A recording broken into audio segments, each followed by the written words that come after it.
Nabucodonosor, no 2º ano de seu reinado, tem sonhos, e nestes sonhos lhe revelado coisas que ao amanhecer ele não lembra. Ele tem sonhos que o perturba, ele fica angustiado de espírito, porque ele sabe que não eram sonhos normais, mas ele não lembra e nem consegue discernir. Aí a Bíblia diz que ele chama os magos, ele chama os astrólogos, ele chama os encantadores, e ele chama os caldeus, que eram homens que faziam parte da classe de todos os sábios que estavam na Babilônia.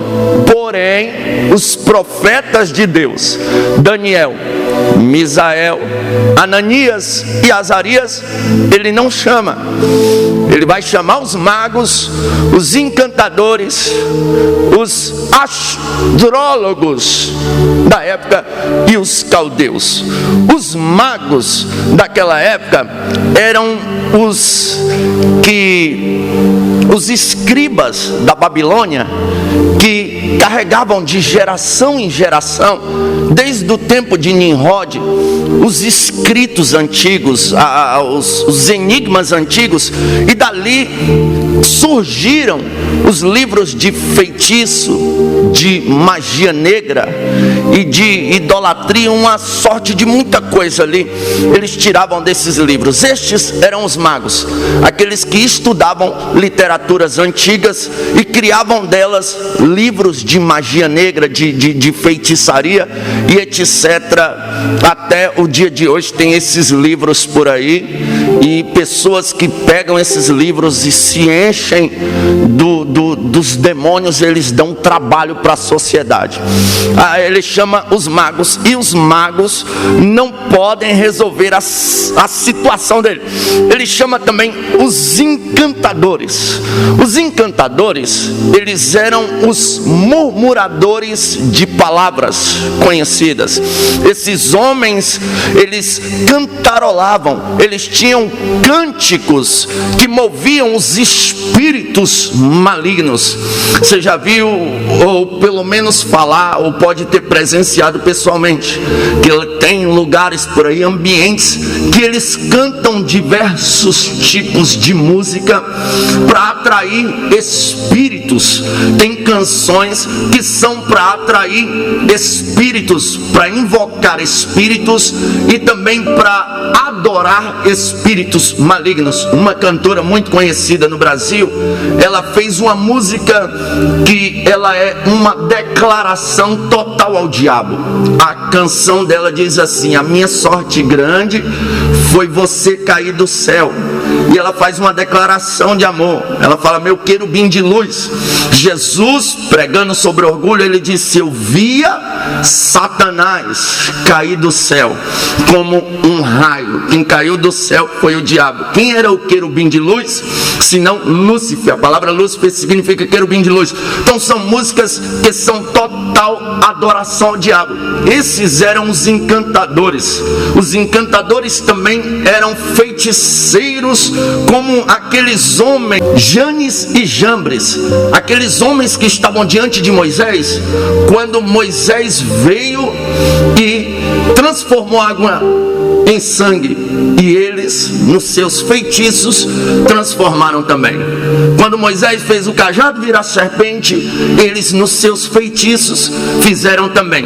Mas aí Deus, que é soberano, é grande, é eterno, liberou pragas que eles disseram: aí não, aí a gente não pode fazer. Aí quem está fazendo sabe o que está fazendo e a gente não sabe, porque os poderes das trevas são limitados, mas o poder do nosso Deus, que Cristo disse: todo poder foi me dado no céu, na terra e no inferno. Todo poderoso, a Bíblia diz o que? Operando Deus, quem impedirá? Ninguém. O poder de Deus é soberano, é sobrenatural. Louvado seja Deus. Ele chama também os caldeus. Os caldeus era classe do sacerdote deles. Eles eram sacerdotes dos que praticavam feitiçaria, encantos e etc, magia negra, criavam os livros lá. Eles eram os sacerdotes dele, era a classe do sacerdote. E os caldeus, assim chamados, só duas classes de pessoas eram chamados de caldeus: esses astrólogos da Babilônia e os que nasciam na Caldeia. Mas nessa ocasião aqui, os caldeus eram os astrólogos, que eles examinavam o nascimento da pessoa, a data e a hora, e consultavam no horóscopo para saber o futuro das pessoas.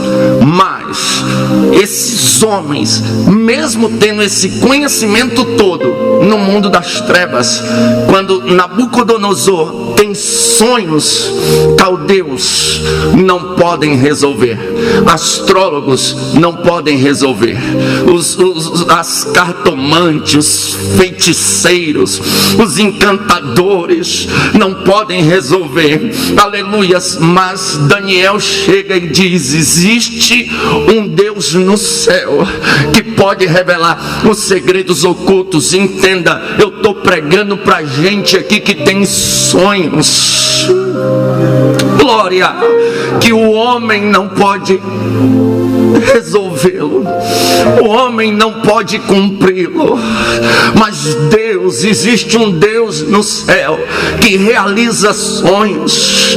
Nabucodonosor nem lembrava mais do que sonhou, mas Deus lembrava. Tem gente aqui desse jeito, quando era criança sonhou em ser um advogado, nem lembra mais, mas Deus lembra. Quando era adolescente sonhou em ser um policial federal, nem lembra mais, mas Deus lembra. Sonhou em ser um pastor de igreja, nem lembra mais, mas Deus lembra. Sonhou em gravar um CD, nem lembra mais, mas Deus lembra. Sonhou em ter um casamento feliz, nem lembra mais, mas Deus lembra. Ele lembra, e além de Ele te fazer lembrar do sonho, Ele vai cumprir o sonho na tua vida, e o nome dEle será glorificado, porque só Deus pode realizar sonhos, só Deus pode dar interpretação dos sonhos.